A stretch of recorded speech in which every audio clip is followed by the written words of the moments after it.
Posibleng rason kaya pinag-iinitan ngayon ng SMNI dahil sa ugnayan nito sa mga Duterte. Ito ang komento ni dating Chief Presidential Legal Counsel Attorney Salvador Panelo kaugnay sa isinasagawang mga hearing sa Kamara na layong ipasuspinde ang prangkisa ng SMNI. Unang-unaan niya, ang SMNI ang tanging ginagamit ni dating Pangulong Rodrigo Duterte bilang plataporma upang ito ay makapagsalita tungkol sa iba't ibang issue ng bansa.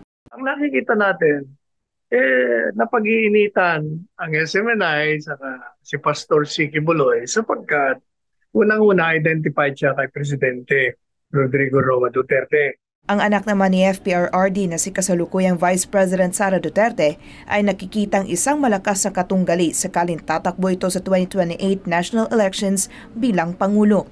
Si VP Inday Sara ang tinatanaw na pinakamalakas na kandidato presidente. At meron gustong tumakbong presidente.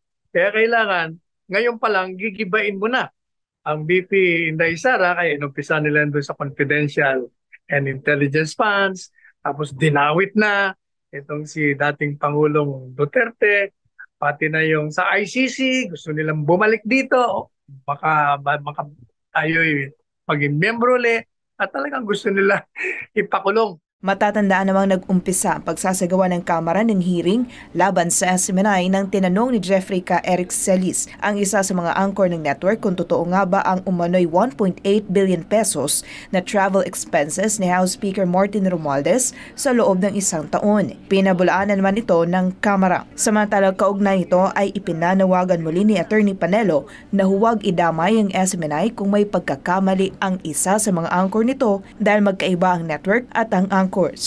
Tinatawagan natin pansin ang Kamara de Representante na unang-una yung pong SMNI as a network ay kakaiba doon po sa mga anchors.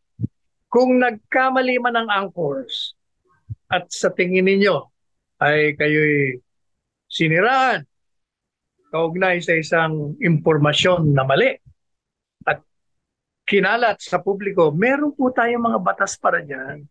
I-demanda ninyo. Pinakulong nyo na nga ho Pinakulong nyo. Sa tingin ko, yung pagpapakulong na yun maling-mali po yun. Sapagkat, biro nyo, makukulong po sila hanggang magkakaroon sila ng adjournment. Mananatili sila dyan hanggang Pasko. Dahil hindi i-release yan ang walang committee report.